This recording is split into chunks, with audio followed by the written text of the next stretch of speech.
Hoje eu estou um pouco reflexivo porque chegamos na metade dos nossos 30 dias de live. Já foram 14 dias, hoje é o 15º, né, de lives.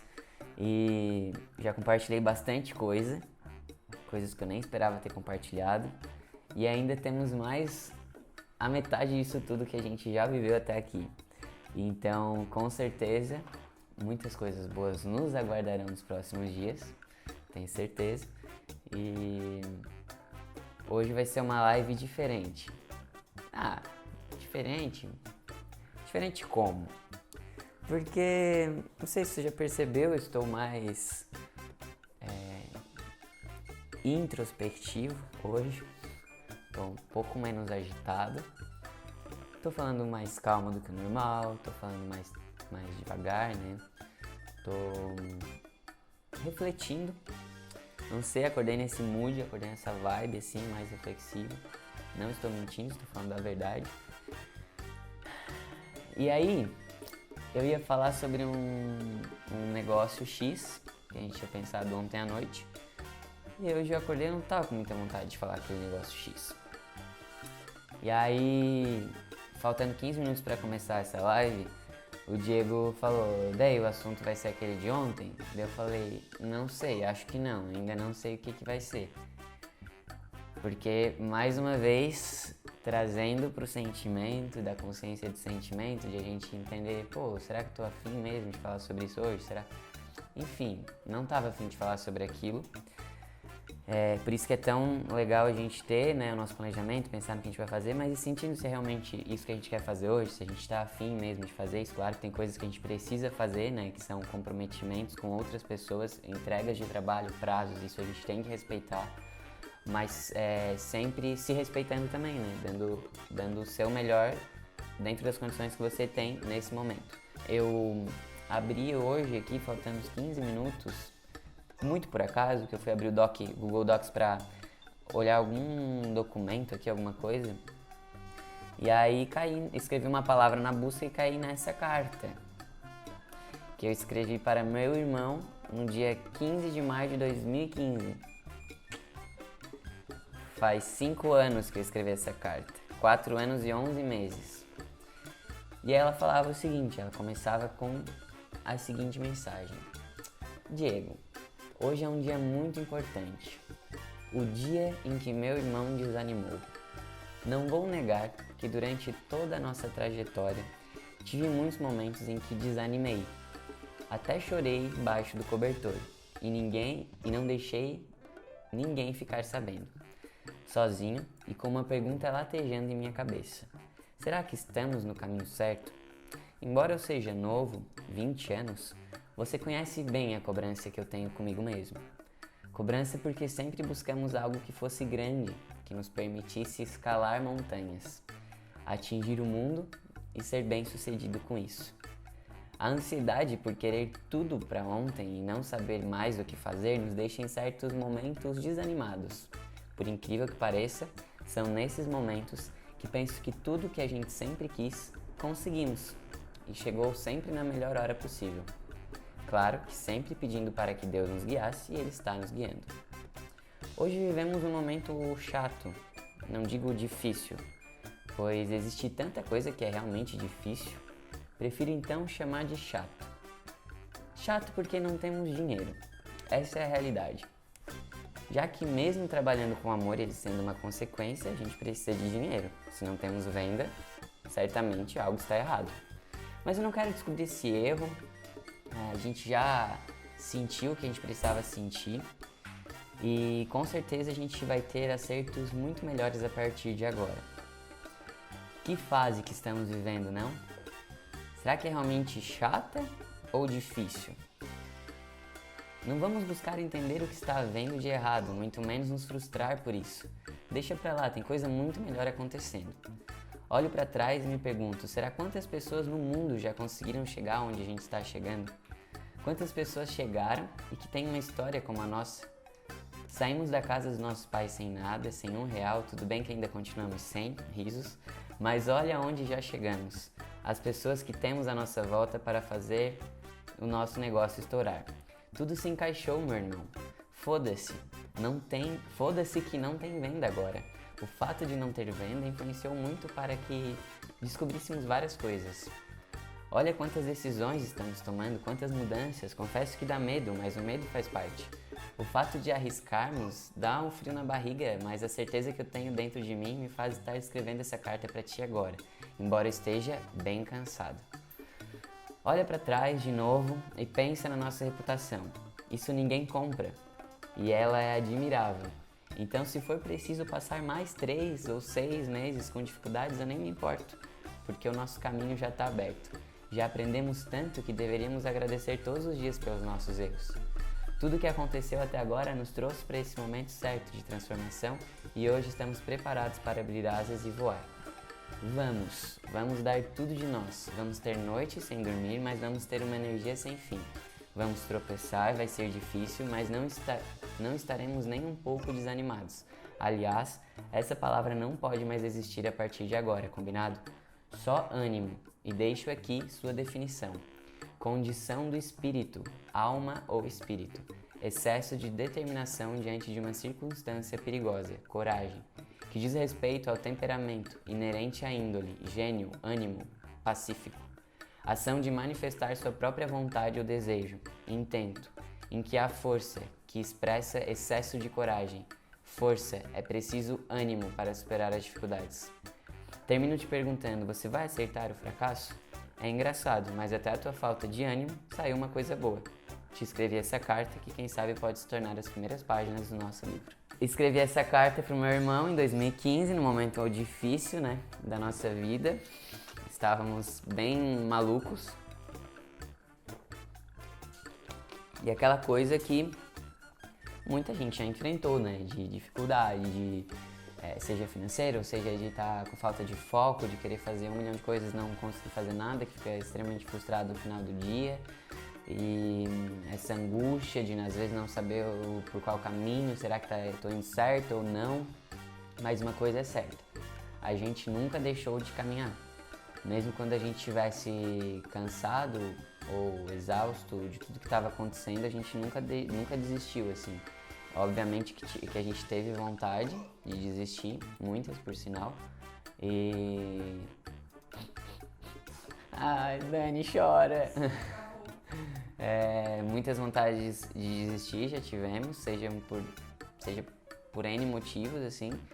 Mas uma coisa sempre teve muito dentro da gente, que a gente ia conseguir, independente da dificuldade.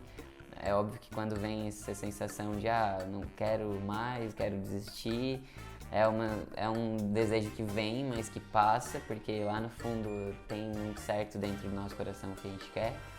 E então, hoje eu escolhi, nesse 15º dia de live, dividir um pouco mais da minha história, da nossa história, como voê, como negócio, como pessoa, o que a gente fez, como que foi o nosso começo, o que a gente passou no meio dessa situação, porque essa carta que eu li para vocês foi escrita em 2015, ou seja, nós estávamos há 5 anos já com a voê.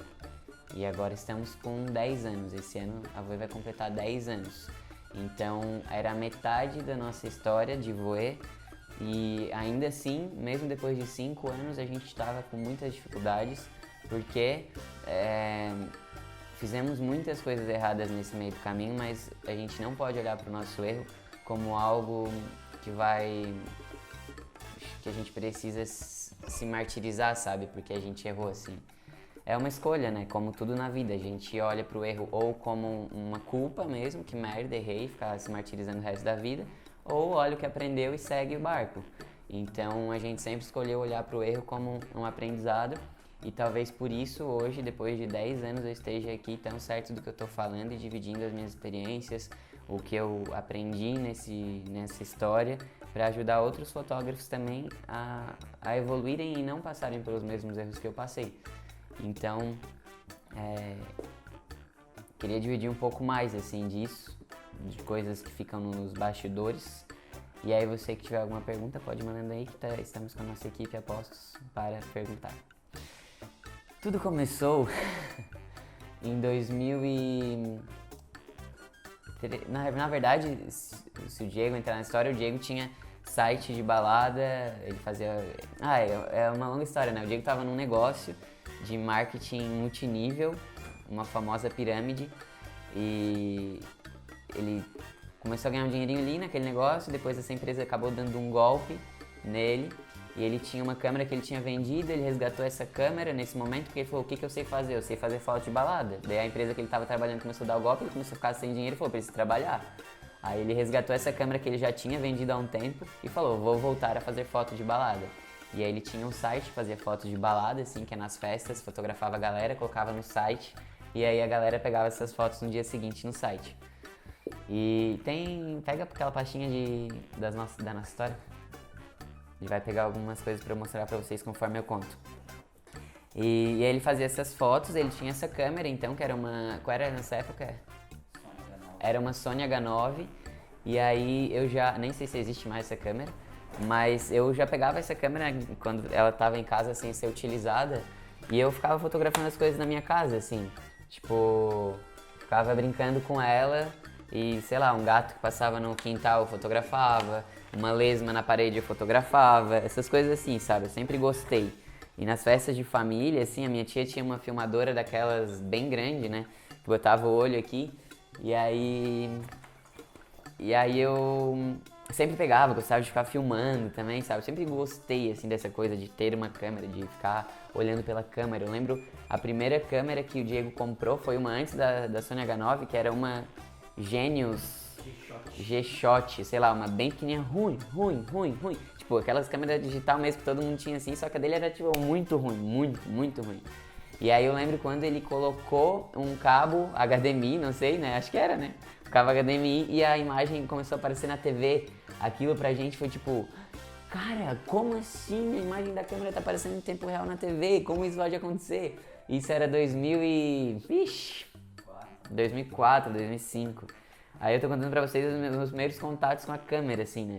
Mas eu já achava aquilo fascinante, como alguma coisa conseguia deixar, sei lá, tipo, eu pegar, olhar pra isso aqui, pá, e fazer um negócio, uma foto que vai ficar isso aqui sempre como eu vi numa foto. É muito doido, assim, né? Eu começava a pensar nisso. E aí, nessa história toda,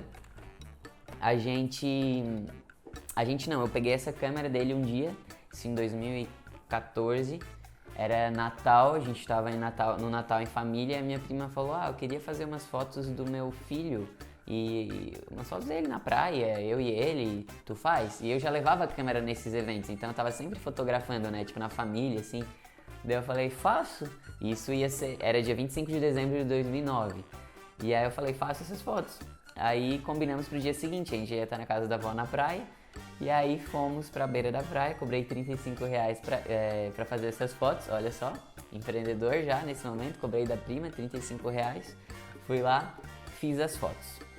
E aí quando eu fiz essas fotos, eu falei, cara, eu vou postar no meu Orkut, na época do Orkut. Se você não sabe o que é Orkut, era uma mídia social que bombava lá na minha época, 2006, 2007, 2008, 2009, enfim.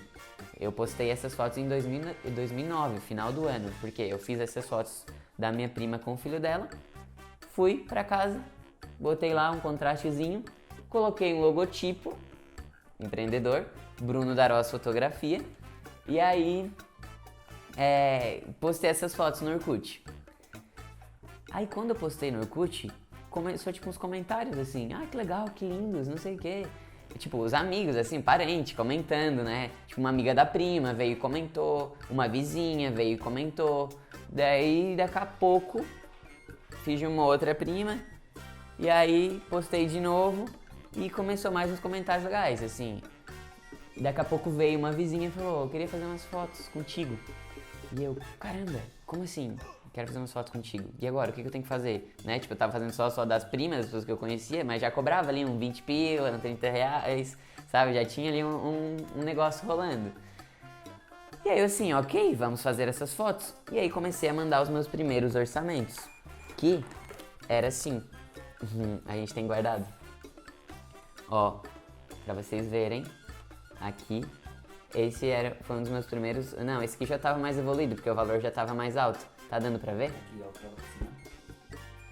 Tá dando pra ver no celular também? aqui está um dos meus primeiros orçamentos, que era R$370 por 30 fotos 15 por 21 metálicas. Isso aqui hoje é engraçado até porque tem fotógrafos que cobram menos do que isso, né, pra fazer um ensaio. E eu sempre comecei já cobrando um valor mais alto, assim, porque eu, sei lá, tipo, eu sempre achei que valia mais, sabe? Tipo, nunca desmerecia, assim, o que eu fazia. Por mais que eu tava no começo, entendia ali as limitações, mas, pô, já cobrei R$370 no ensaio, que, tipo, no meu primeiro ano. Então, né, pô, massa, isso em 2010, 2011, era um valor legal. E aí, mas comecei dessa forma, assim, né? Tipo, olha o meu orçamento, a organização do Bruno, ó. Eu anotava pra depois não esquecer o que eu tinha passado pro cliente. Numa folhinha, no que eu tinha, anotava canetinha e mandava pra pessoa. Eu não lembro como que eu mandava, se eu mandava por... Por onde será que eu mandava? Não era e-mail. Era ligação, eu acho. Não sei, nem sei por onde que eu mandava.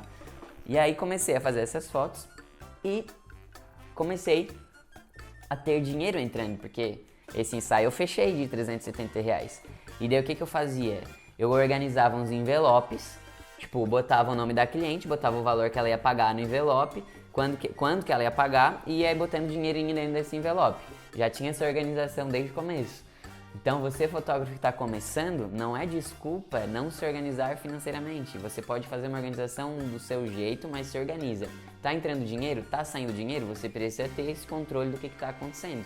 Você não pode simplesmente misturar tudo, fazer uma bagunça, não ter nem registrado quanto que o seu cliente vai te pagar. Não, você precisa ter uma organização para não virar bagunça. E a organização começa do começo.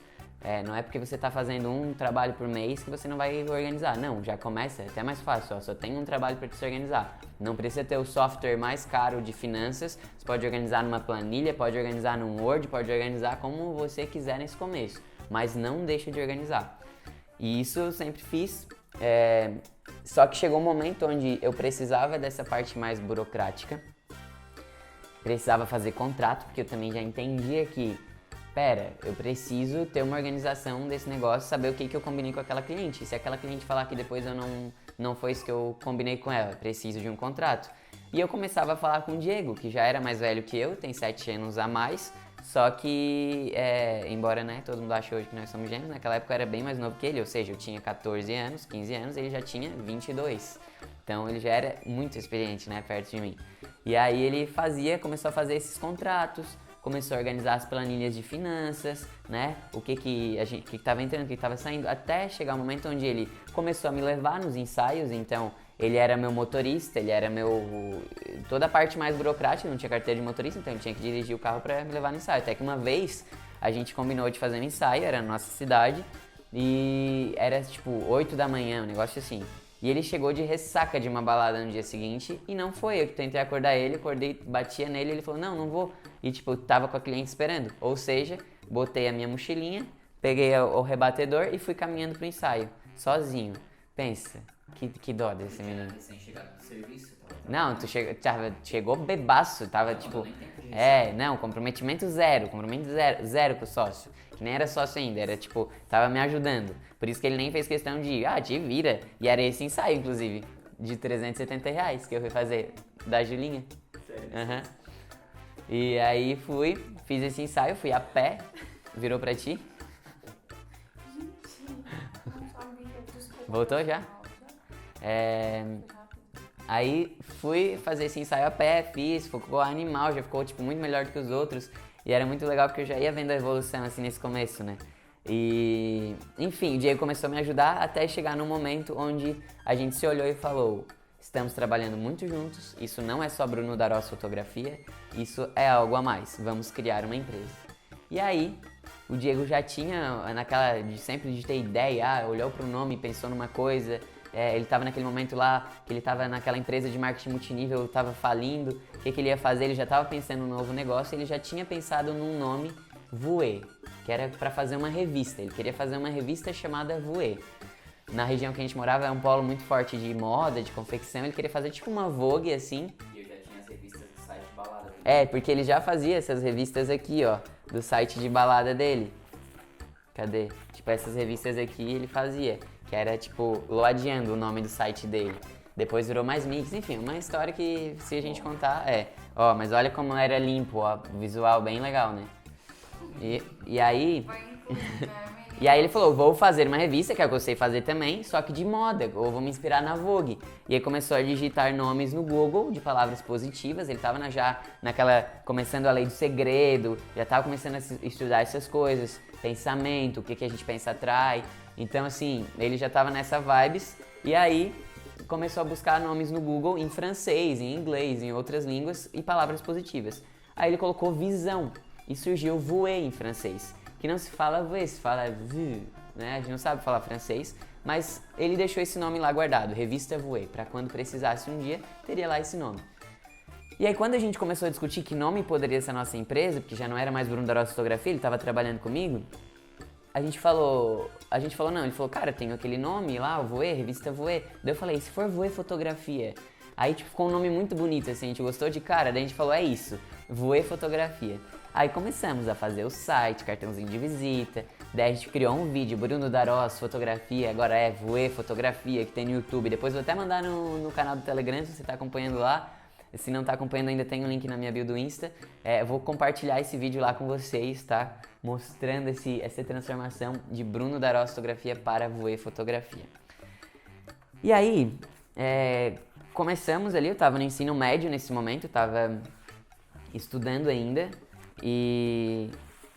Só que eu já comecei a fazer bastante trabalho, e eu comecei a fazer bastante ensaio de 15, essas coisas assim, sabe? Que tipo, era a mesma idade que eu, então tipo, fazia de uma colega, fazia de outro.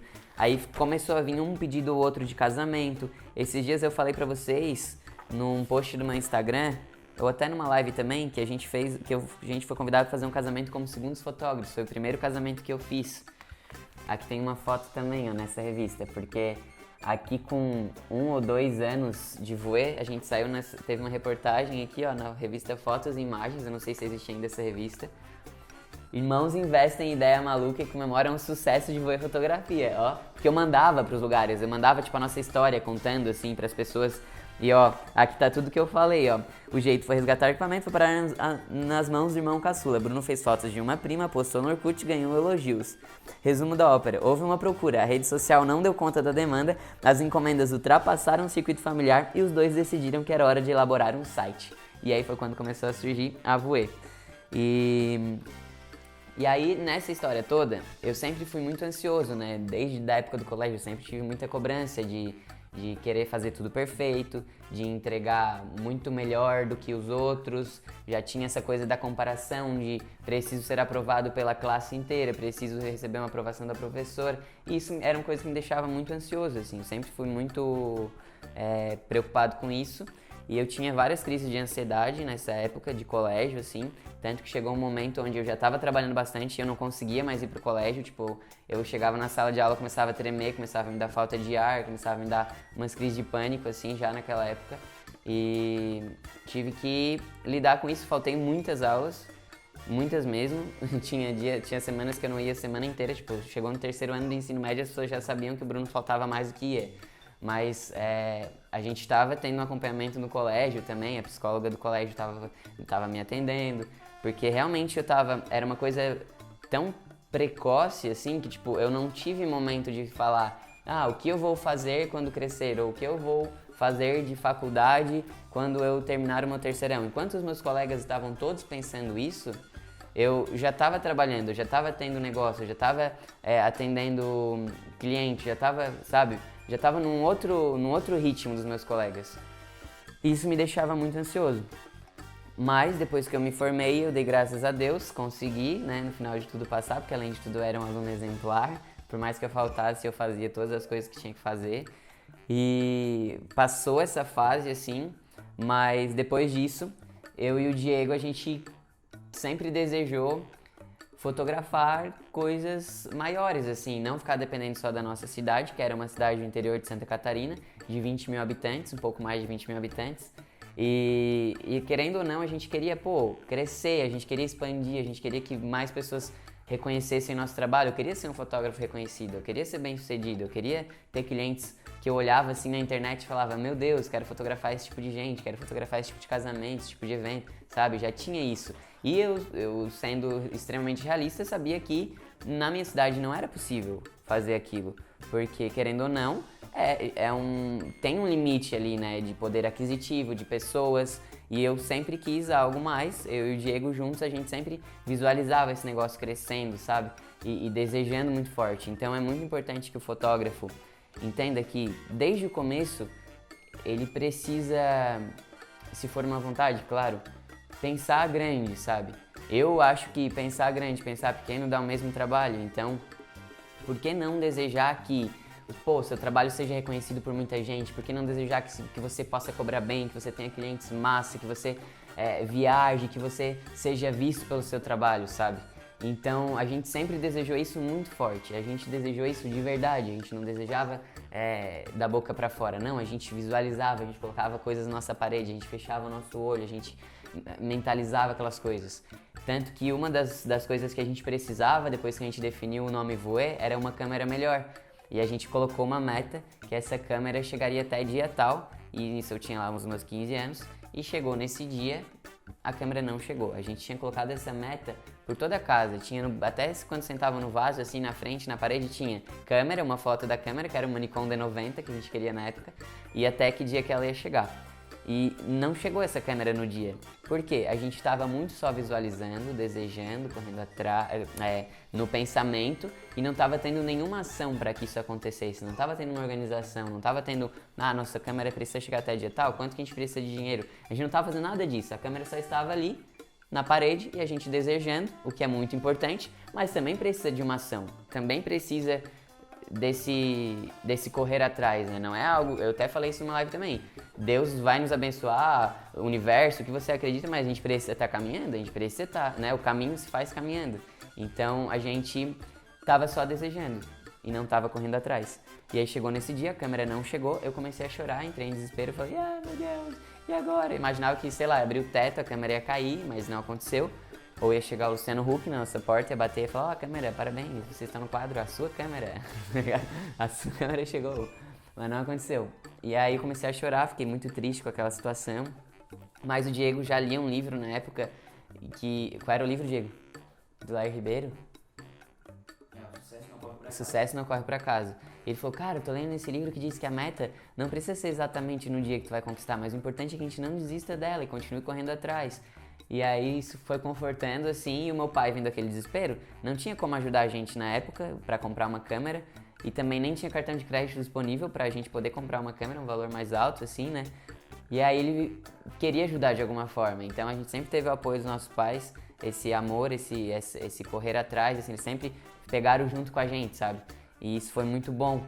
E talvez você que não tenha apoio dos pais, pode ser difícil, eu entendo, mas o fato de eu ter o apoio da minha família no sentido de apoiar a minha profissão, não financeira, mas de apoiar mesmo, me fez bem, mas eu quero dizer que isso pode ser a sua dificuldade hoje, mas não significa que eu não tive outras dificuldades, sabe? Cada um tem as suas dificuldades, cada um sabe a sua história. Às vezes você não tem o apoio da sua família e isso é o que mais te dói. Às vezes eu não consigo lidar com uma ansiedade, a minha preocupação é tão grande com as outras pessoas e isso me dói também.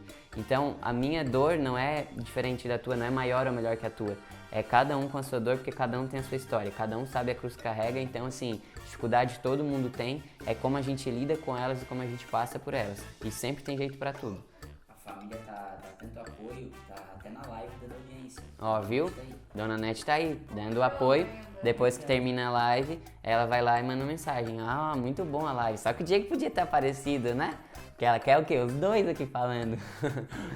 E aí, meu pai não tinha como ajudar na época. E aí, ele ajudar financeiramente, mas ele ajudou de alguma outra forma. Foi conseguir um cartão de crédito de uma amiga dele, emprestado para que a gente pudesse comprar. Então, ela emprestou esse cartão de memória. De memória! Eu tô me mijando também. Cartão de memória não. Eu tô me mijando muito. Como é que faz? Tá. Cartão de crédito. Ela emprestou um cartão de crédito, então, amiga do meu pai. E a gente comprou a nossa primeira câmera oficialmente, assim, né, mais power, no Mercado Livre, em 12 vezes com juros. E aí a gente ia lá na casa dela, pagava todos os meses pra ela parcela de 300 e poucos reais. e fazíamos um recibinho para ela assinar dizendo que recebeu. E assim foi a nossa primeira câmera. Depois a gente comprou um flash, já comprou o flash à vista. Então assim, esse foi o nosso comecinho, bem comecinho sim. E depois disso, ainda quando eu estudava lá no meu colégio, que eu faltava bastante aula, mas eu estudava, as minhas colegas viviam falando de umas outras meninas de uma cidade mais perto, que era Criciúma, que eram tipo as meninas influenciadoras assim da cidade, sabe? Da região. Naquela época no Orkut, elas já eram as famosinhas assim da época. E não tinha blogueira, essas coisas, então mas sempre teve, na história sempre teve pessoas que, né, são mais destaque, assim, pessoas de uma família conhecida, pessoas que todo mundo comenta. Então já tinham essas meninas e as minhas colegas viviam falando delas. E eu falava pro Diego, cara, a gente precisa fotografar essas meninas. Porque assim, se as minhas colegas estão falando delas, mais um monte de meninas devem falar delas. Então assim, se a gente fotografar elas, automaticamente muita gente vai ver essas fotos. Eu pensava assim, pensamentinho estratégico aqui, empreendedor de novo. Né? Pensando, visualizando que, se tem uma pessoa que é mais conhecida, obviamente se eu fazer uma foto dela, mais pessoas vão ver o meu trabalho, mais pessoas vão me chamar para trabalhar. E aí a gente começou a pensar, como é que a gente vai fazer pra fotografar essas pessoas, essas meninas? A gente queria. Aí a gente montou uma estratégia pra isso. Dessa vez a gente já tava ligado, a gente sabia que não adiantava só desejar, a gente precisava criar alguma coisa, precisava correr atrás, precisava bater na porta. Aí, no lançamento do site da Voe, fizemos uma promoção, que era um sorteio. Naquela época mal existia sorteio em rede social, assim, não existia. Acho que a gente foi um dos primeiros sorteios na história, assim, porque eu não lembro de ter visto antes. Não foi algo que eu vi fulano fazendo um sorteio, vamos fazer um sorteio? Não, foi algo que veio. A gente decidiu fazer um sorteio, então, naquela época, dentro do nosso site. E esse sorteio funcionaria da seguinte maneira. Vamos selecionar 5 meninas para entrar numa votação e a mais votada vai ganhar um ensaio. Só que a gente quer que essas meninas sejam as meninas que as minhas colegas falam. Então, como que a gente vai fazer isso? A gente vai correr atrás, a gente vai bater na porta delas.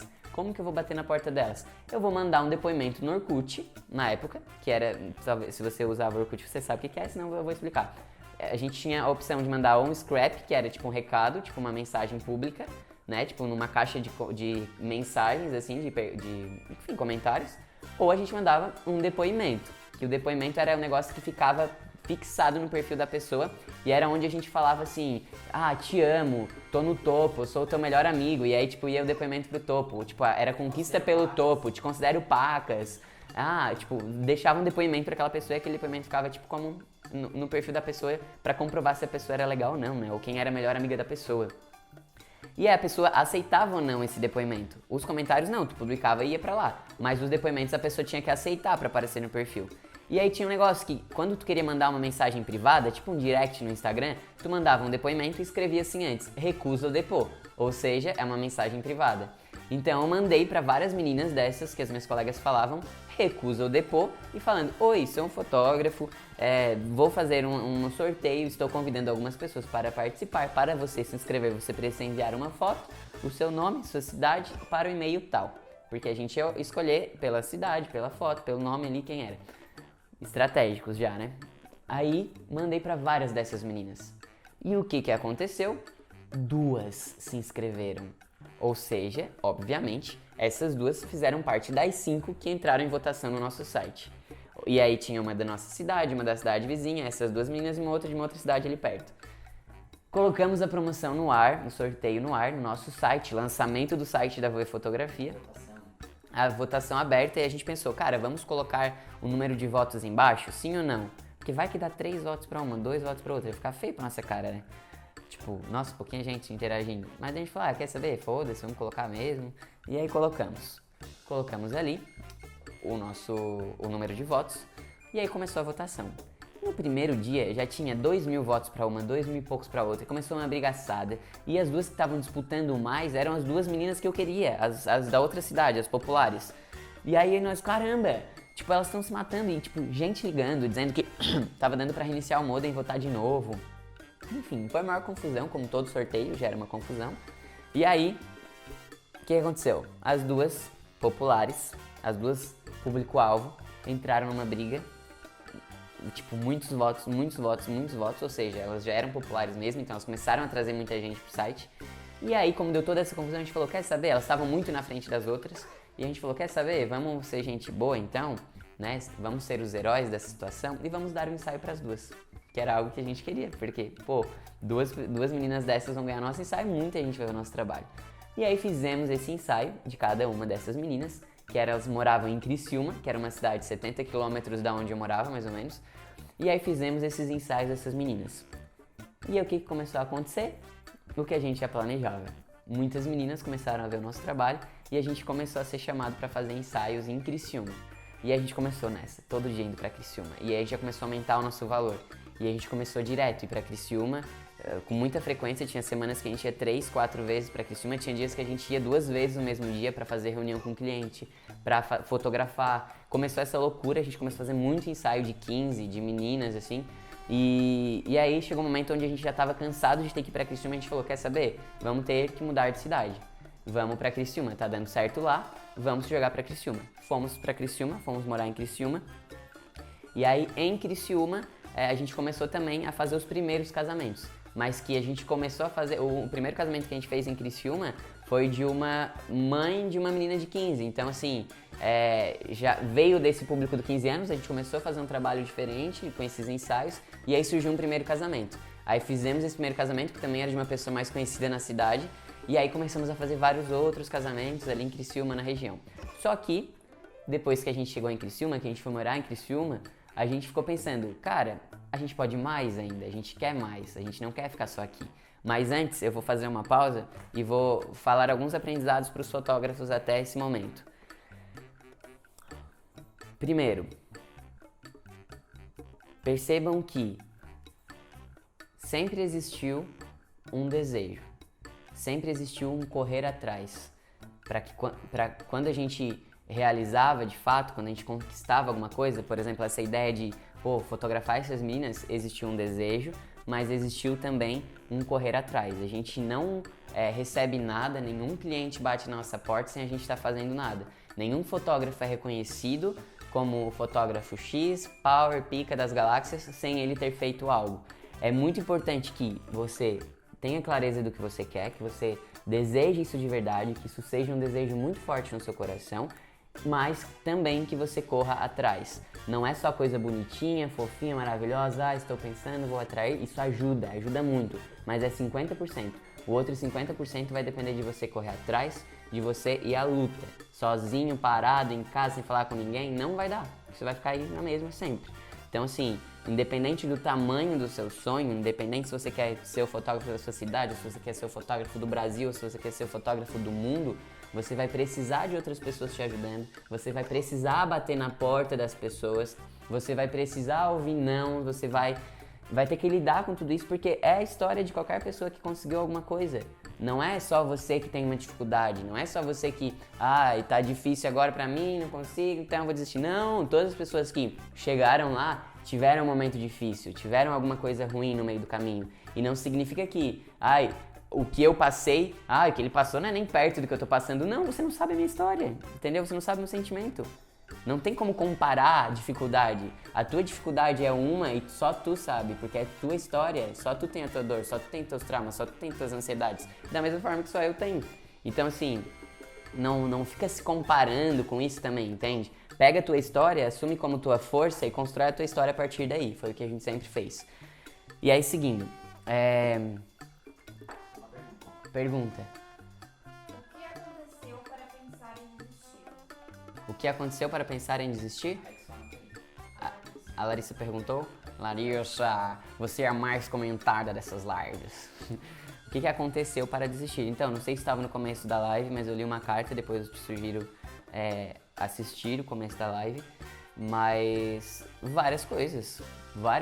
Não ter dinheiro, não conseguir clientes, não ser reconhecido, ter que lidar com ansiedade, ter que lidar com uma preocupação demais com os outros e o ego elevado de querer, de repente, mostrar para as pessoas que era foda, mas internamente não era foda. Então, tipo, isso deixava uma incoerência total. Então, queria mostrar que tava feliz, mas por dentro tava triste. Mas o principal, assim, os principais momentos que a gente teve, que a gente lembra, assim, com com mais força era sempre em relação a finanças, assim, a dinheiro mesmo. Tipo, não estamos vendendo, estamos sem dinheiro, vamos ter que fazer outra coisa. E talvez essa seja a principal dificuldade dos fotógrafos, o não ter dinheiro, ou não ter clientes, ou não ter vendas. Mas aí depois a gente entendeu que para ter vendas é um conjunto de várias coisas. Não é simplesmente eu só bater na porta do cliente também. Eu preciso estar muito coerente com o que eu penso, com o que eu faço, com o que eu vivo, com o que eu acredito. Não adianta eu querer estar aqui pregando uma coisa e na prática não ser a mesma coisa. Eu preciso ter estratégias para que isso aconteça, né? A parte mais jogo, assim, eu preciso jogar, mas eu também não posso esquecer do meu sentimento, então é um equilíbrio, sabe? É um equilíbrio muito grande para eu conseguir fazer vendas, para eu conseguir atrair clientes. Eu preciso olhar pra tudo, é como se eu olho pra minha vida, tipo, às vezes eu não tô vendendo é porque, putz, eu tô indo pros casamentos os casamentos que eu tô fotografando eu não tô gostando e isso tá me bloqueando de trazer outros novos clientes. Então, são várias coisas, mas cada história é uma história, né? Mas a nossa, assim, de todas as coisas, o principal sempre foi a questão financeira, que a gente tinha bastante dificuldade e isso deixava a gente com muita vontade de desistir. A gente até lembrou essa semana de uma vez que a gente desceu do nosso apartamento, daí lá embaixo tinha uma grama assim com um parquinho, e a gente desceu, ficou os dois sentados assim, se olhando. A gente falou, o que a gente vai fazer, sabe? Porque ao mesmo tempo a gente gastava muito. Então assim, a gente até recebia, a gente tinha aqueles clientes ali em Criciúma, só que a gente gastava exageradamente. Então isso também é importante, né? Esse controle financeiro de saber o que você pode gastar agora. Isso depois a gente vai falar numa live nessa semana com o Diego. A gente vai fazer uma live de finanças, que daí ele cuida dessa parte. Mas é muito importante ter esse equilíbrio em tudo, sabe? Que não adianta também eu estar recebendo, mas estar gastando demais. Isso vai chegar uma hora onde eu vou estar no cheque especial e aí fudeu, sabe? E aí a gente ficava pensando, o Diego tinha vontade, ele sempre falava, vontade de botar um mochilinho nas costas e sumir. Ele falava assim, sabe?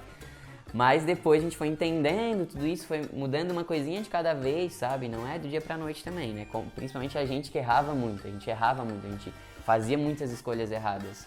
Escolhas que não eram prioridades, escolhas que não tinham significado, né? Ou seja, não eram prioridades. Então, até em um desses momentos, a gente criou 5 perguntas que tá aqui na nossa parede, colado aqui atrás. E eu vou ler pra vocês. Que é sempre que você quer escolher alguma coisa, você pode fazer algumas perguntas que vão te ajudar na hora de decidir. Então, a primeira é: isso tem relação com as nossas prioridades e foco? Então, nesse momento que eu tô agora, comprar ou fazer isso tem relação com a minha prioridade nesse momento? Essa é a primeira pergunta. A segunda pergunta: é preciso agora? Eu tenho que fazer exatamente agora? Se eu não tiver como fazer agora, eu não vou conseguir continuar? Ela é necessário agora mesmo? A terceira pergunta. Quais os ganhos e perdas que essa escolha me traz? Então, ao eu decidir comprar isso, ao decidir fazer isso, o que isso me traz de bom e o que isso me faz perder? O que isso eu tenho que deixar para trás, o que isso me traz de novo? A quarta pergunta: qual o retorno disso e o que eu preciso investir? Então, eu preciso pagar quanto por isso? Porque toda coisa que a gente quer fazer, a grande maioria das coisas que a gente quer fazer para um negócio assim tem um custo, então eu tenho que ver quanto que isso custa e qual o retorno que isso vai me trazer. Isso traz um retorno financeiro, ou um retorno de sentimentos que vai me ajudar a trabalhar melhor, sei lá, tô dando exemplos, tá? E a quinta pergunta: há possibilidade de fazer isso sem custo? Porque às vezes, se você pensar, você pode fazer isso sem custo. Sei lá, faço parceria com alguém, sei lá, tem N possibilidade de você fazer isso sem custo. Então, essas foram as 5 perguntas que nesse momento onde a gente estava com bastante dificuldade, a gente criou, junto com a nossa coach na época, a Letícia Zanini, que eu pensei em fazer o último domingo com ela. E aí ela ajudou a gente a criar essas perguntas, e aí a gente começou nesse momento, ter um pouquinho mais de direcionamento, sabe? A ver que a gente estava fazendo muitas escolhas erradas e começar a mudar um pouco o nosso foco para caminhar mais certo, assim, né? Ainda assim, continuamos errando muito. Hoje, assim, tipo, nesses 2 últimos anos, foram os 2 últimos anos que a gente menos errou, mas ainda erramos. Então, assim, a gente tá sempre errando, só que cada vez menos errando menos e sempre que a gente erra, a gente aprende alguma coisa muito importante para construir quem a gente é hoje. Tá, chegamos num momento em Criciúma onde a gente falou que já não tava muito legal. Só mostrar pra vocês aqui. Ó, os meus primeiros ensaios, tá, galera? Aqui, ó, pra vocês verem, tudo registrado. Era assim que, como a gente não tinha álbum no começo, a gente ia pra casa do cliente com essas fotos. Era o nosso portfólio, assim. A gente não tinha álbum. Então a gente levava as fotos reveladas pra mostrar pro nosso cliente o nosso trabalho. Então, esses eram os ensaios de 15 que a gente fazia nessa época que eu contei pra vocês. É muito legal, dá uma nostalgia, assim, olhar pra isso. Estão gostando? Me falem nos comentários o que vocês estão achando. Vai fazendo a pergunta, então, enquanto eu mostro as fotos. Olha, essa eu acho muito bonita. Ó, essa aqui é do casamento que eu fiz quando eu fui como segundo fotógrafo. Lembrando, quem tá ouvindo no Spotify, vai no YouTube, Bruno Darós, que lá eu tô mostrando as fotos, tá? Ó, essa tá animal também. Essa foto aqui, ó, foi uma das mais fodas, eu acho, na época. Tipo, nossa, era... E realmente, ela tá bonita até hoje. E ó, percebam também que é sempre algo mais atemporal, né? Que é algo que, tipo, não tá brega hoje, se você for olhar isso. Então o fotógrafo tem que cuidar isso, de fazer algo que daqui 20 anos a pessoa olhe e ainda esteja bonito. Cuidado com essas coisas de modismo, entendeu? Uma edição diferente, muito diferentona, ou botar um acessório que agora tá todo mundo usando balão de gás ou usar o balão de gás. Daí tipo, a pessoa vai olhar, nossa, eu com esse balão de gás. Ou a foto toda preto e branco e o batom vermelho. Meu Deus, não faz isso, aí já foi. Olha pra essas fotos que eu fiz há, quantos anos atrás? Quase 7, 8 anos atrás, tá bonito ainda, entendeu? Percebam isso.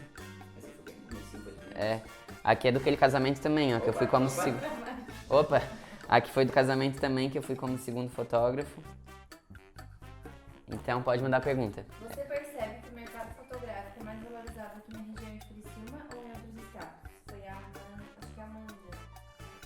Tudo depende do seu cliente, de quem que você quer fotografar. É um cliente como esse cliente tem bastante em Criciúma, a gente começou a perceber que em Criciúma ainda tinham poucas pessoas dispostas a fazer casamento em praia, a fazer casamento ao ar livre. As pessoas, querendo ou não, ainda são mais tradicionais. E aí a gente percebeu que não está em Criciúma o nosso público. A gente tem clientes em Criciúma, até hoje a gente é muito grato a todos os nossos clientes de Criciúma. Se não fossem os nossos clientes de Criciúma, a gente não estaria aqui. E ainda temos bastante clientes em Criciúma, a gente vai para Criciúma sempre, mas a gente percebeu que a gente queria mais, entendeu? Então, assim, o que aconteceu quando eu vou chegar nesse momento de Criciúma, tá? Quando a gente saiu de Sombrio, foi pra Criciúma, começamos a trabalhar, a gente fazia 5 ensaios por semana, era uma loucura, e a gente cobrava bem pelos ensaios, uma média de 3, 4 mil reais pelos ensaios, já na época, e isso foi algo que começou a trazer mais faturamento, mas ao mesmo tempo a gente estava sempre fudido porque a gente gastava demais. Então a gente não tinha esse controle financeiro, e isso é muito importante o fotógrafo ficar atento, porque nesse momento era o momento onde a gente poderia mais ter feito caixa. Entende? Só que não, a gente gastava. E aí era onde a gente estava sempre frustrado, onde a gente estava querendo desistir o tempo inteiro, porque ia pro cheque, ainda assim ia pro cheque especial, porque não tinha esse controle, essa preocupação de e os 2, 3 próximos meses. A gente precisa ter aqui um fluxo que vai garantir, caso não tenha venda, como a gente é autônomo, a gente tem essa oscilação, né? Então a gente precisa ter uma garantia para os próximos meses, para caso não venda, estou ok. Só que a gente não pensava nisso, a gente estava só vivendo hoje. E a gente vai viver amanhã, né? Pelas estatísticas todas dizem, né, que a gente vai viver amanhã. Então, a gente precisa se preocupar com amanhã, querendo ou não. Obviamente, tô 100% presente no meu hoje, tô aqui fazendo essa live enquanto estou aqui, mas a gente faz estratégia e olha pro nosso negócio pensando pros meses seguintes também, né? A gente quer sobreviver. E mais do que isso, quer ter uma vida boa. Então, assim, quando chegou nesse momento em Criciúma, a gente percebeu que a gente chegou um momento onde teve que começar a diminuir valor, porque daí também começou a surgir muita gente, assim, começaram a ter outros fotógrafos e a gente percebia que as pessoas não valorizavam tanto, elas choravam demais, e aí a gente começou, cara, tem o nosso cliente aqui, mas é pouquinho, é uma parcela muito pequena. O cliente que chega, paga, tá disposto, valoriza, trata bem, era uma parcela menor. A gente fazia muitas reuniões com clientes que queriam pagar tipo um valor muito, muito, muito abaixo do que a gente cobrava. E a gente decidiu sempre cobrar um valor mais alto. Então era escolha nossa, né? Aí eu não sei se você prefere cobrar um valor mais alto e fazer menos ou cobrar um valor mais baixo e ter mais clientes. Talvez se você decidir cobrar menos e ter mais clientes, em Criciúma você vai conseguir fazer isso muito bem. Mas não era o que a gente desejava. A gente queria cobrar mais e trabalhar menos. Fotografar menos pessoas e dar um atendimento mais personalizado para essas pessoas, cobrando mais. E aí em Criciúma isso não estava sendo possível. A gente teve que começar a baixar o nosso valor e isso começou a deixar a gente muito mal. Então a gente passou por uma outra crise assim de estamos em Criciúma, todo mundo adora o nosso trabalho. A gente já estava fotografando famosos nessa época, porque teve mais isso também na nossa história, que depois eu vou contar. E aí a gente já estava com esse status legal, mas as pessoas não estavam pagando. E aí era o grande aprendizado é esse, status não paga conta. Então assim, a gente estava com muito status e todo mundo falando da gente, todo mundo amando a Voe e nossa, são incríveis, são maravilhosos, mas ninguém queria pagar pelo nosso trabalho. E aí a gente ficou, o que a gente vai fazer? Começamos a diminuir o nosso valor e ter que fazer campanha, porque não estava vendendo. E ao mesmo tempo a gente estava tipo, no nosso auge de fama, de reconhecimento na cidade e ao mesmo tempo com menos vendas possível.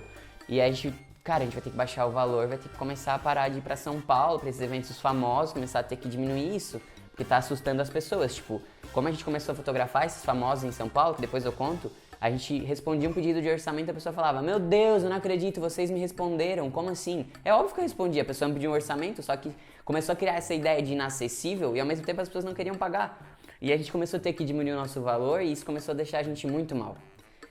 Muito mal mesmo, porque a gente tava assim, cara, a gente tá se prostituindo, a gente tá rebaixando o nosso trabalho, não é isso, a gente sabe o trabalho que a gente tem, olha o que a gente tá precisando fazer. E aí a gente falou, vamos ter que mudar de cidade de novo.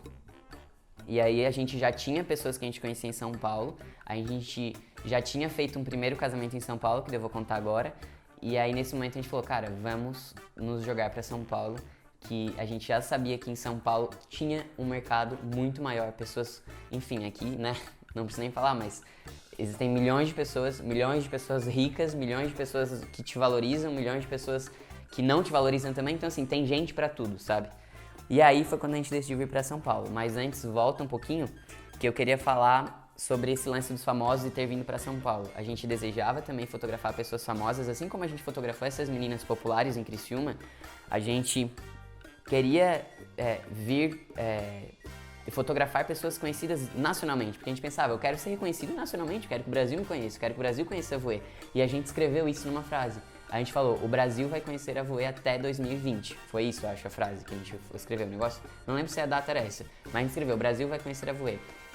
E aí, tínhamos os famosos colocados no nosso guarda-roupa, que eram pessoas que a gente queria fotografar, tipo Bruna Marquezine, assim, tudo com o nosso rosto do lado. E a gente visualizava muito aquilo, a gente desejava muito aquilo. E aí a gente começou a correr atrás daquilo.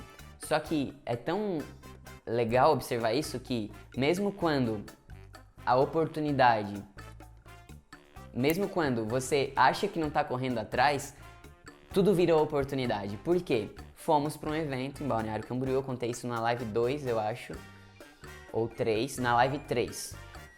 Eu contei essa história. Vou resumir aqui então, tá? Se você não ouviu, tá lá na live 3. Que é a jornada do cliente. Tá. Tá, ó, vou encerrar a live porque tá dando 1 hora e já vou voltar, já quem tá aí já volta imediatamente, tá? Vamos encerrar agora. E já voltando. Ah, deixa eu mijar enquanto isso. Ah, não vai dar, né? Tô me mijando muito. Tô me mijando.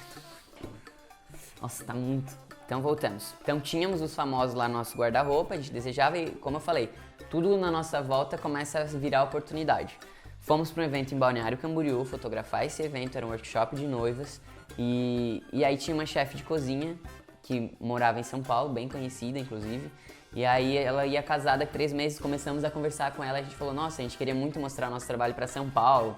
Se souber de alguém, né, que vai casar um dia, deixamos material com ela, ela falou, eu vou casar daqui 3 meses, pena que eu já tenho fotógrafo. Em resumo, eu contei essa história lá na live 3 como eu tava falando, tá? Fotografamos o casamento dela, ela cancelou com o fotógrafo que ela já tinha contratado e veio a Voe fotografar o casamento dela, a gente não cobrou nada, a gente pegou o cartão de crédito de uma tia, de outra tia, pra comprar as passagens, porque a gente tava bancando todo esse custo, a gente entendeu que era pagar o preço nesse momento. E cara, o que aconteceu nesse momento? A gente fotografou o casamento dela, saiu num blog, no Instagram de um blog de casamento, Say I Do, saiu uma foto no mesmo dia ou no dia seguinte, e essa foto fez com que a gente fechasse, quantas vezes? 70%? Não, a gente fala um número, eu não lembro agora. A gente fechou 10 vezes mais o valor que a gente tinha investido para ir até o casamento. Então olha só, como ter pagado o preço, fez com que a gente fechasse 10 vezes mais o valor que a gente tinha investido para vir nesse casamento. E fechamos casamento em Minas Gerais, em São Paulo. Então assim, olha só tudo que aconteceu por a gente ter...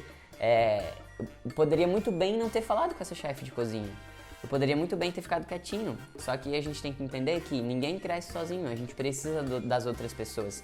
E quanto mais a gente fala para as pessoas sobre os nossos sonhos, sobre as nossas vontades, mais as pessoas vão te ajudar. Às vezes você não quer falar porque, eu não vou falar para essa pessoa aqui, né? Por favor, essa pessoa aqui não vai me ajudar a fazer isso. E aí quando tu fala para essa pessoa, e essa pessoa fala, putz, eu conheço alguém que vai te ajudar. E aí te coloca em contato com essa pessoa. Aí essa pessoa já te leva para outra. Quando tu vê, tu tá lá naquela pessoa X que tu queria. Então assim, a gente precisa compartilhar mais os nossos sonhos, mais as nossas vontades com as outras pessoas. Porque são as pessoas que vão nos ajudar, a gente não vai conseguir sozinho. Então é bem importante a gente ter consciência disso, de que a gente precisa de pessoas à nossa volta. Aí fizemos esse casamento, começamos a fotografar essas pessoas mais conhecidas, enfim, começamos a bombar um pouquinho mais nacionalmente, daí assim, mais pessoas de outros estados começaram a conhecer a Voe, começaram a admirar o nosso trabalho e nesse processo começou a surgir bastante fotógrafos, né, querendo se inspirar no nosso trabalho, porque, a gente saiu de uma cidade pequena, depois mudou para outra, veio para São Paulo, começou a fotografar famoso, começou a fotografar casamento pelo Brasil, o que está acontecendo? E a gente começou a compartilhar isso com as outras pessoas, só que a gente ainda compartilhava de uma maneira muito fútil, assim. A gente compartilhava de uma maneira que hoje eu vejo dessa forma, mas na época foi o jeito que a gente encontrou de compartilhar. Então a gente compartilhava basicamente a nossa vida como uma zoeira. E isso chegou um momento onde começou a incomodar a gente, não foi legal. E a gente começou a ficar um pouco mais ausente, começamos a parar de mostrar muita coisa, porque já não fazia mais sentido pra gente mostrar daquela forma que a gente mostrava. E aí a gente começou a ter um momento muito mais de introspecção, de entender o que a gente quer, que daí foi, sei lá, passou 2 anos assim nessa vibe, de o Diego entender que ele não queria mais fotografar, de o Bruno entender coisas que ele gostava de fazer, que não lembrava. Então a gente começou a olhar mais pra gente, começamos um processo de autoconhecimento assim bem grande.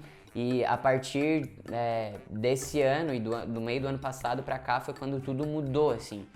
E só por isso hoje eu tô aqui fazendo essas lives, porque a gente tá focado, a gente sabe o que a gente quer, a gente tá muito certo, assim, sabe, da nossa verdade.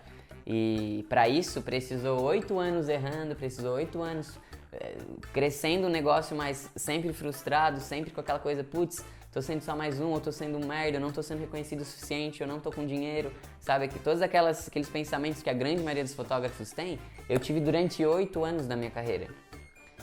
E eu tô falando que o fotógrafo vai ter isso durante 8 anos? Não. Não se ele aprender com as pessoas, se ele buscar conhecimento, né? Que a gente não fazia isso também, então a gente queria fazer tudo do nosso jeito, era só o jeito que era certo, então eu tô aqui pra isso, pra ajudar esses fotógrafos também a evitarem os mesmos erros que eu tomei, então por isso todos esses 30 dias de live. E mais do que isso, depois que passar esses 30 dias de live, a partir de amanhã vou começar a divulgar pra vocês uma aula mais especial que eu quero fazer, uma aula pica das galáxias, que eu não sei exatamente sobre o que vai ser, inclusive se você tem alguma coisa que você acha que seria muito foda eu falar, me diz nos comentários. E depois disso também a gente tá criando um curso pra quem quer se aprofundar muito mais, assim. Então eu tô sendo bem sincero de que esses 30 dias aqui é sim para ajudar os fotógrafos, é sim para contribuir. A gente iria fazer isso de forma paga, a gente falou, vamos fazer isso gratuito nesse momento, não faz sentido a gente cobrar por isso agora, mas eu ainda tenho o desejo de compartilhar com outros fotógrafos em formato de curso, em formato de comunidade, em formato não sei do que, mas vai ser para fotógrafos que realmente estão dispostos a dar esse passo a mais e obviamente vai ter um custo para isso. Mas isso a gente vai falando depois, mas eu vou ser bem aberto com vocês e vou contando tudo aqui o que está acontecendo, tá? Então esses 30 dias de live também estão servindo para mim no sentido de de eu experimentar como é que é falar com as pessoas, sabe? De ver o que eu tenho de conteúdo, o que as pessoas gostam mais. Então, tá sendo muito legal pra mim também esse experimento. Então, eu gosto de falar que sempre que eu ajudo uma outra pessoa, tem que estar me ajudando também. Então, eu tô ajudando outros fotógrafos, compartilhando tudo que eu sei, mas eu tô me ajudando muito também. Porque o jeito que eu comecei a fazer e o jeito que eu tô fazendo agora tá totalmente diferente, é um outro processo. Então isso foi muito bom pra mim também, principalmente porque eu desejo fazer curso, eu desejo falar mais, eu desejo dar mais palestras, eu desejo me comunicar mais com fotógrafos. Então tá sendo uma experiência muito massa. Aí, no ano passado, fui palestrar no Ed em Brasil.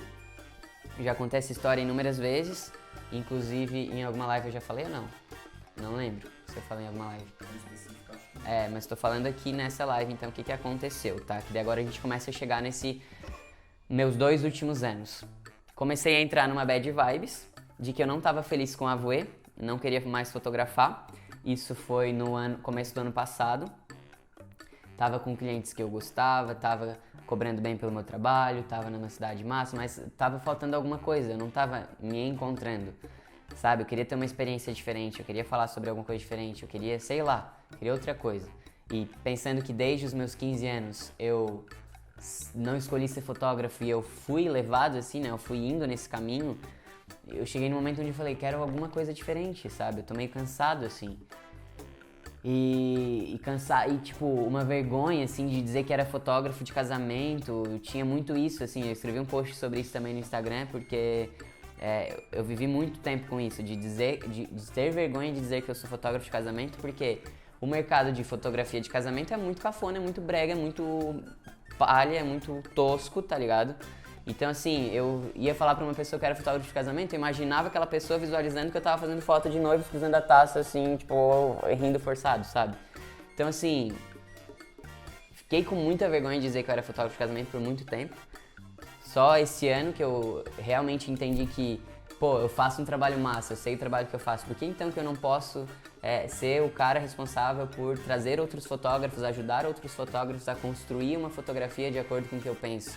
De juntos a gente criar essa nova geração da fotografia, seja do casamento ou do que for, sabe? Que vai fazer algo massa, que vai se preocupar com o cliente, que vai se preocupar com o sentimento, não só com trabalhar, encher agenda, sabe? Então, é um equilíbrio, assim. Então, por que não eu que já penso dessa forma, já faço tudo isso, por que eu não posso ajudar outros fotógrafos a mudarem também essa visão? E aí começou a ressignificar pra mim a fotografia de casamento. E hoje tanto que na minha bio do Insta eu nunca tinha colocado que eu era fotógrafo de casamento. Em 8 anos, em 10 anos de Voe. Em 10 anos de Voe eu nunca tinha colocado que eu era fotógrafo de casamento. Eu coloquei faz 3 meses. Porque realmente me libertei, assim, sabe? E quando eu me libertei, aí a gente começa com tudo isso, com lives 30 dias, vamos fazer um curso, vamos fazer uma aula foda, vamos fazer mais conteúdo, sabe? Então, tá vendo quando eu falo, tipo, às vezes você não tá vendendo, é por um sentimento lá no seu interno que você tem que parar, refletir, é difícil, é chato, mas ele tá aqui. E aí esse sentimento ruim aqui te bloqueia de fazer outras coisas. Então, enquanto eu não me assumisse fotógrafo, eu não ia conseguir falar com outros fotógrafos. Eu tentei várias vezes. Mas o que adiantava eu tentar várias vezes falar com fotógrafos, sendo que eu ia chegar num hotel e eu não botava que eu era fotógrafo na ficha de cadastro? Entende? Então assim, pô, tem alguma coisa errada aí? O que tá errado? Daí começa a pensar comigo, por que eu não me assumo como fotógrafo de casamento? Ah, porque eu tenho vergonha. Tenho vergonha do quê? De as pessoas acharem que eu sou um fotógrafo brega de casamento. E eu sempre quis fazer algo massa, que as pessoas acham, nossa, que diferente, que massa. Aí quando eu começo a entender tudo isso, eu entendo que, pera, tá, isso tudo bem, isso faz parte de mim, Aí eu não vou negar, eu não vou falar, não é isso, imagina, eu com vergonha de dizer que eu sou fotógrafo, não, eu sou fotógrafo, imagina. Não, eu olho pra isso e falo, ok, tenho vergonha de ser fotógrafo, é verdade. E aí o que eu faço com isso? Eu vou acolher esse sentimento aqui dentro de mim, de vergonha de ser fotógrafo por 10 anos, 8, 9 anos, de não querendo dizer que eu era fotógrafo, que eu tinha vergonha. E vou acolhendo isso dentro de mim. Automaticamente, quando eu acolho isso aqui com amor, essa coisa ruim, essa vergonha, ela vai começando a ficar mais confortável, que ela vai passando, entende? Então assim, passou, tá passando ainda. Não tô 100% curado, mas assim, tá passando muito mais. Hoje eu já consigo falar que eu sou fotógrafo, hoje eu já consigo colocar na minha bio do Instagram que eu sou fotógrafo de casamento, coisa que eu não conseguia colocar antes. Então, nesse momento que eu fui palestrar no Edin Brasil, eu tive uma crise de pânico no último dia do evento. Eu me preparei bastante, eu dei muito de mim e a palestra foi sensacional, foi muito massa e as pessoas gostaram. Só que eu tava num momento onde eu não tinha nem um espaço de tempo para respirar enquanto eu falava. Eu não conseguia fazer uma pausa, assim como essa. E aí eu suava, era um outro Bruno, assim, que deu o melhor que podia naquele momento e foi massa, as pessoas gostaram e pra mim foi muito massa também porque eu realmente entendi que eu queria muito falar, eu queria muito aquilo ali.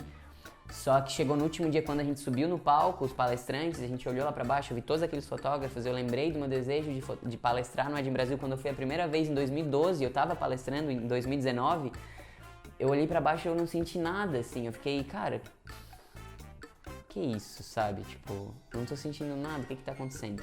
Aí saí dali e tive uma crise de pânico. E aí, nessa crise de pânico, de eu ter essa sensação que eu ia morrer mesmo, de não querer ver ninguém na minha frente, comecei a chorar, meu corpo inteiro formigava, eu não tava entendendo, eu falava pro Diego, pra Dani e pra Mari que tava junto, eu falava, o que tá acontecendo, por que eu tô chorando, não tô entendendo, eu tremia assim, formigamento, parecia que meu coração ia parar, assim, eu ia morrer ali. Saí dali, fiquei uma semana depois com medo das pessoas, não conseguia entrar no shopping, não conseguia ficar no mercado, enfim, isso continuou, mas eu olhei pra situação como, pera, tem alguma coisa que precisa mudar, tem alguma coisa que precisa ser vista de fato. E aí começou um processo grande de autoconhecimento, de entender a minha individualidade, de entender que eu e o Diego trabalhamos em companhia, mas antes de trabalhar em companhia, em parceria, cada um é uma pessoa. O que o Diego gosta de fazer, o Diego vai fazer como melhor. O que o Bruno gosta de fazer, o Bruno vai fazer como melhor. Porque durante muito tempo a gente fazia as nossas coisas tudo junto.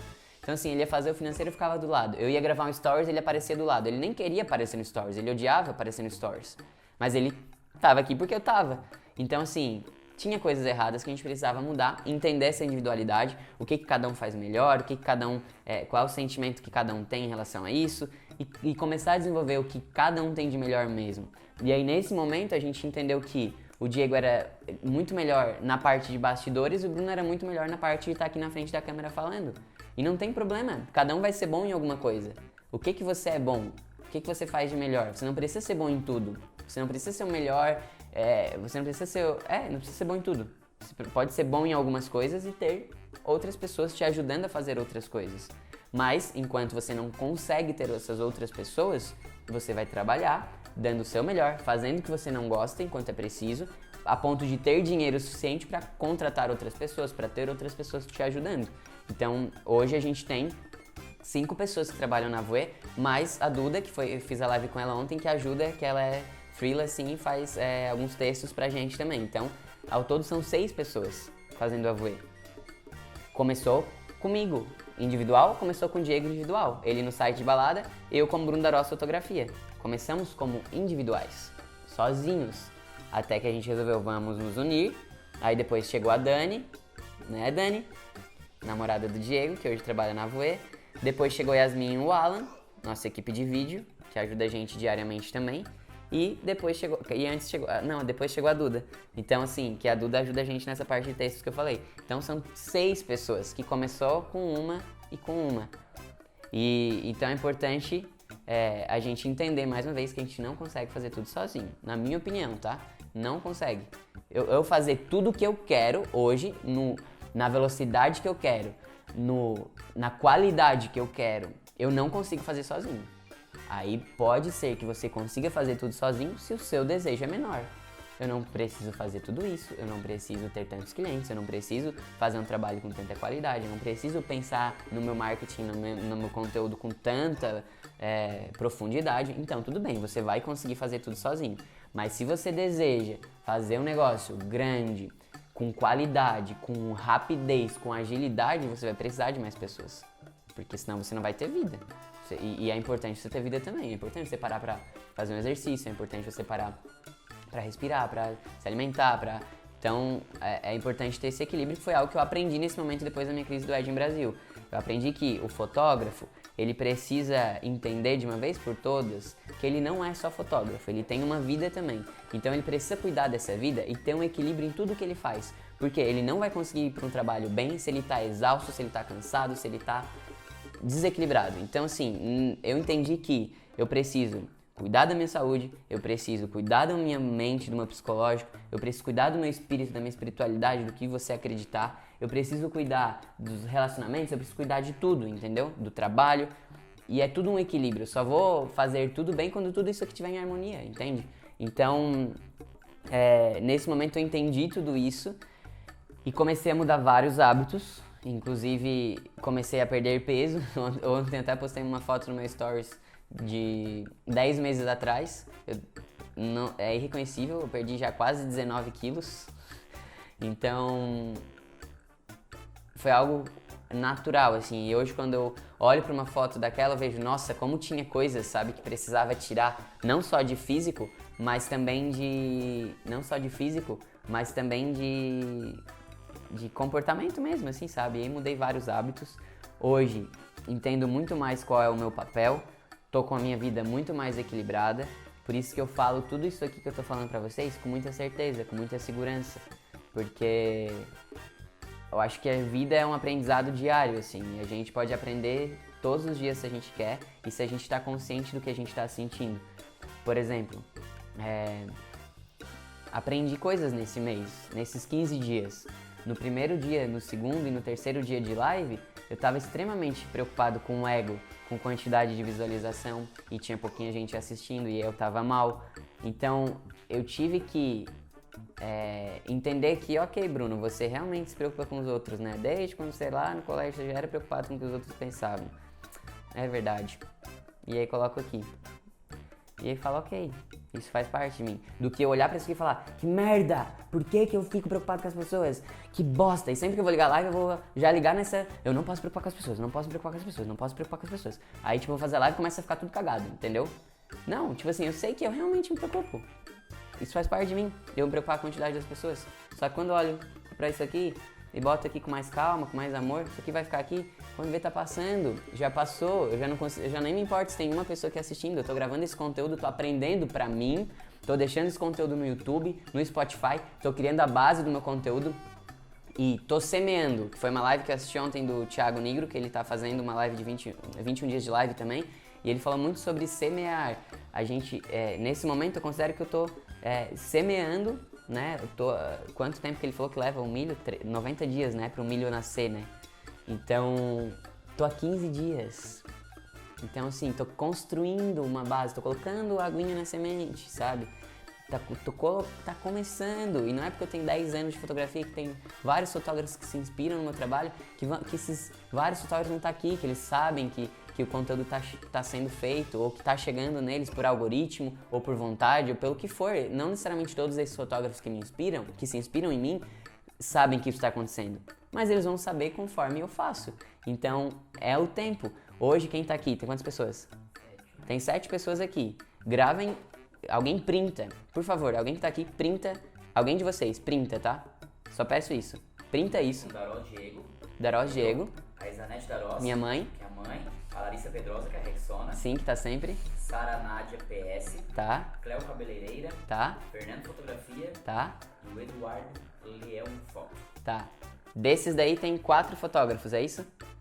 A Larissa, os 2 últimos que tu falou. A Larissa, a Sara eu não sei. A Sara talvez. Sara, você é fotógrafa? É. Fernando Aguiar Fotografia. Tem 4 Eduardo fotógrafos. Leão Foto. 4 fotógrafos, tá? Printem essa tela neste momento, tá? Eu fazendo 4. Tá, alguém printou, né? A Larissa deve ter printado. Larissa, se tu não printou, estou decepcionado. Então assim, ó, printem isso e daqui 90 dias, hoje é dia 6 de abril de 2020. Estamos com 7 pessoas, aquela hora que tu falou. 7 pessoas, sendo que 4 eram fotógrafos, certo? Daqui 90 dias vai ser 6 de abril, maio, junho, julho. 6/7 de 2020. Aí a gente vai ver quantas pessoas estarão assistindo uma live. Eu vou botar na minha agenda, Eu vou abrir a minha agenda agora, daqui minha agenda, dali da minha agenda. Eu vou fazer isso com vocês neste momento. E vou colocar na minha agenda para dia 6 de julho, daqui 3 meses, a gente vai fazer uma live. Printa aqueles 4 fotógrafos que estavam ali, que eu vou mandar um direct para vocês um dia antes. Eu vou mandar, tá? Eu vou botar na minha agenda já, então eu não acho que eu só tô falando. Eu vou mandar um direct pra vocês, convidando pra assistir a live do dia seguinte, pra gente ver e printar novamente quantas pessoas estarão com a gente daqui 90 dias, tá? Recapitulando. Dia 6 de julho, vou mostrar pra vocês, pera aí. Legal isso que eu fiz, gostei. Estou me comprometendo, tá? E com a certeza de que o que eu estou fazendo é semeando, entende? Isso vai dar frutos. Que dia que eu falei? 6 de julho, live. Como é que vai ser o nome dessa live? Ajudem, nomes, qual vai ser o nome dessa live? Live da colheita, tá? Live da colheita. Pode ser live da colheita? O que vocês acham? Deixa eu botar aqui, live da colheita. Eu vou botar o dia inteiro a princípio pra depois a gente... E no dia 5, que é domingo, eu vou botar avisar. Botei os 4 arrobas da live da colheita. Live da colheita feliz. Live da colheita feliz, pode ser. Live da colheita feliz. Não que antes a gente tava triste, né? Mas vai ser live da colheita feliz. Deixa eu mostrar pra vocês, tá? Tá aqui, live da colheita feliz, tá? No dia 6 de julho. E num dia antes eu coloquei avisar... deixa eu abrir aqui. Avisar Sara, Larissa, Fernando e Eduardo da live da colheita. Eu acho que eu falei o que eu queria falar e encerro com esse comprometimento. Se você tá assistindo no YouTube ou no Spotify e você quer ser avisado sobre a live da colheita, a gente vai criar uma página. Pode ser. Pra ser avisado sobre a live da colheita. E a live da colheita não vai ser no Instagram, vai ser numa página exclusiva onde só pessoas vão ter acesso. Ótimo. Só as pessoas cadastradas. Tá, perfeito. A Larissa tinha comentado aqui sobre a questão da fotografia de casamento, que ela não acha, né, que tem essa questão de, eu sempre admirei fotógrafos de casamento, vocês não são bregas, ela pensa assim. Só que isso é uma questão de crença que tu tinha, né? Era uma crença tua, e não que tu realmente acha isso de fato. Né? Não, eu não... Pera, deixa eu falar. Eu não acho que o meu trabalho era brega. E foi brega. Acho que nunca foi. Se eu olhar pra trás hoje, eu vejo algumas fotos e falo, nossa, que merda, mas naquele momento não era brega. E nunca foi. Eu sempre tive um trabalho diferente. Só que o que me deixava desconfortável de assumir que eu era fotógrafo de casamento era por ver outros fotógrafos fazendo o trabalho brega. Entende? Então assim, eu vejo, tem um monte de fotógrafo fazendo um trabalho brega, cafona pra caramba, e é essa grande visão das pessoas em relação a casamento, a fotografia de casamento. E aí, quando eu comecei a ter consciência de que, por que eu não me assumo fotógrafo de casamento? Porque eu tenho vergonha de as pessoas acharem que eu sou um desses fotógrafos que faz essa fotografia brega, entendeu? Sabendo que eu não fazia, e aí isso me desanimava. Então, quando eu ressignifiquei e falei, justamente por eu não fazer esse trabalho brega, eu posso ser alguém que vai ajudar outros fotógrafos, que talvez até hoje façam esse trabalho brega. Então, se é um fotógrafo brega, seja muito bem-vindo aqui, tá? Nessa live. Porque a gente vai ter que mudar isso daí, entendeu? Não dá pra casamento continuar tendo foto bosta, entendeu? Casamento, é uma parada massa pra caramba, a pessoa se organiza pra caralho. Cria uma expectativa. Pra aí o fotógrafo chegar lá e fazer uma foto do casal abraçado numa árvore ou se olhando e sorrindo, entendeu? Já foi o tempo disso daí. Então assim, criamos então esse comprometimento pra provar pra vocês que depois eu vou organizar, a gente vai criar uma página da live da colheita feliz no dia 6 de julho de 2020. E vou avisar essas pessoas que eu anotei ali sobre essa live já no direct. Depois eu vou mandar a página pra vocês, que a gente vai criar essa página, vou jogar no Telegram também pra outras pessoas serem avisadas sobre a live da colheita feliz, tá? Mas mostrando justamente que eu entendo que estamos há 15 dias, daqui 90 dias, né, teremos outra realidade aqui. E a gente tem certeza disso porque a gente quer, a gente deseja, a gente sabe que a gente tá muito firme nisso. E ao mesmo tempo, estamos correndo atrás, né? A gente não tá só desejando, será que vai ter mais pessoas no dia 6 de julho, será? Tomara, né? E eu vou colocar na minha parede. Quantas pessoas eu quero? Eu quero 30 pessoas, eu quero 100 pessoas, vou colocar na minha parede. Que legal, 100 pessoas. E aí eu vou visualizar 100 pessoas. Daí eu vou ficar assim, e daí eu fico aqui, 100 pessoas, né? Daí eu falo, Diego, a gente vai ter 100 pessoas, hein? E a gente fica só nessa, não. gente precisa fazer alguma coisa para que tenha 100 pessoas, e já estamos fazendo. Então, por isso que eu tenho tanta certeza que em 90 dias, fazendo o que a gente tá fazendo hoje, a gente vai, sei lá pra quantos aqui, mas vai ter bem mais gente, tá? Daqui a 90 dias. Daí você falou, vocês nem falaram do reality. Quem criou foi vocês, Ah. criou algum banho? Sim. Aí eu posso fazer uma outra live, né? Porque daí já tem... Mas tá lá no canal. É que eu tô me mijando, tá? Tá, eu tô me mijando muito e já passamos mais de 1h30, eu acho, dessa live. Eu falo sobre o reality, sobre... Eu vou ter uma live que eu vou falar de conteúdo, tá? Aí, quando eu for falar de conteúdo, nos próximos dias, eu... Mas quem é novo pode contar. Mas quem não sabe o que a Larissa falou, que é o reality Saturados, tem no meu canal do YouTube disponível os 5 episódios de um reality que a gente criou para fotógrafos. Então, sempre tive um sonho de reality show, de participar de um Big Brother, de alguma coisa assim, mas vi que não estava sendo tão possível. Fui lá e criei meu próprio reality show, onde em 5 episódios, 6 fotógrafos enfrentavam desafios a cada prova. A gente tinha jurados, a Carly Marques apresentou comigo, e aí fizemos esse reality. Ele está disponível no meu canal do YouTube, que você pode acessar no link da minha bio do Insta, ou se você já está no YouTube, você pode ir para essa playlist do Reality Saturados, ou se você está no Spotify ou no Facebook, você pode ir até o YouTube e assistir esse conteúdo que está muito massa. São 5 episódios, muito aprendizado, fotógrafos errando e a gente falando sobre aqueles erros. Cara, tá muito foda e vida real.